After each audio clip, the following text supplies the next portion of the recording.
After a disappointing night in Rome, Chris Sutton throws his name into the hat, and I say, well, throws his name into the hat. He was, of course, going to give us 2 cents on this game. Now, I did put a tweet previous to this saying it was not a classic night, but Celtic are in there. I just need to get Kyogo a few more chances. That was when the score was at 0-0. But this is after the full-time whistle, and Chris Sutton has said, a predictably disappointing night. Can't get away from it. That was as Champions League groups go. This was a gentle one, and 1 point from 5 games in this group is not good enough. The team tonight really lacked physicality as well as real belief against a bang average Lazio. End of tweet. So let's break it down, discuss it. 1 point from 5 ain't good enough.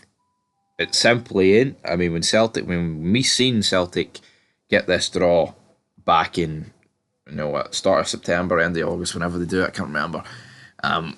You're looking at this thinking, they couldn't have got an easier pot one team.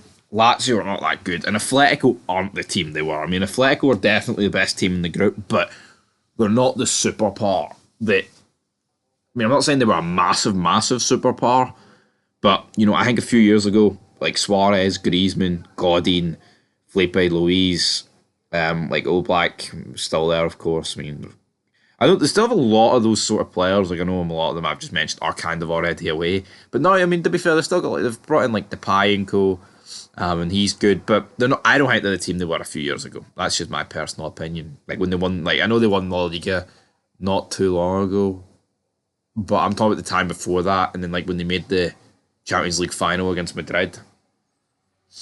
Athletic, no, Real.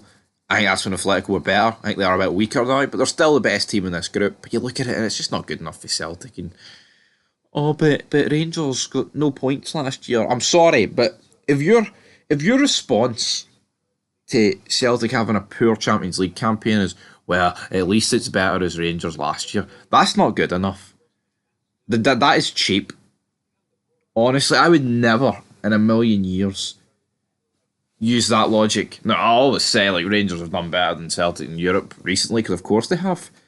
No one's denying that, but you know when Rangers get knocked out the see when Rangers get knocked out Europa League final, my first thought ain't well at least we made it to a European final. Celtic can't. My first thought was holy fucking heartbreak, man. This is soul destroying. You seen after this game, like Joe Hart sitting there laughing and joking with Cyril Immobile, like it doesn't matter. And if I was a Celtic fan, which I'm clearly not, like I talked about yesterday, I wouldn't sit right with me. See if I see my players laughing and joking after the final whistle in a game we needed to win to advance, well, have a chance to advance to the next round, I'd be fucking fuming. Honestly. Like, but Joe Hart's not even getting called out for that. No even in the slightest. I don't get it. I don't get it. But Chris Sutton, of course, he voiced his opinions on Todd Cantwell's dive, and he called Connor Goldson a diver. Where's the same energy for O? There is no same energy for O. O Dove, apparently, VAR overturned out the European referees. Apparently they don't get anything wrong, even though they do, right? I think that Newcastle handball yesterday, they got PSG a 90th minute equaliser. That was a disgrace.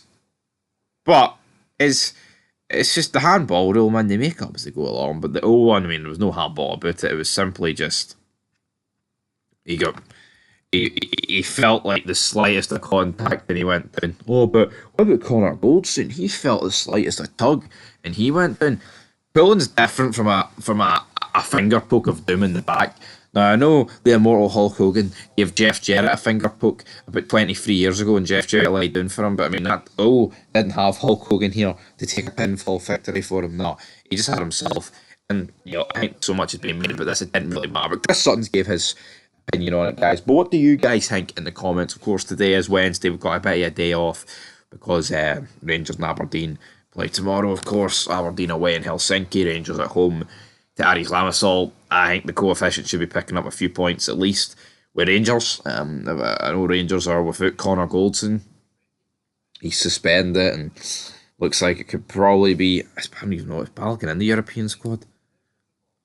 I'm not too sure, but see the other day, see with Rangers against Aris Limassol, I'm not worried about unfit defenders at the back because it's not like fucking Ben Davies and Goldson and Sutter have held themselves with glory this season. So, anyway, guys, the fallout continues from Celtic's defeat in the Champions League. What will happen, man? We've got a busy winter period. Could the wheels come off the Brenda bus? Or will he be grabbing that microphone for dear life?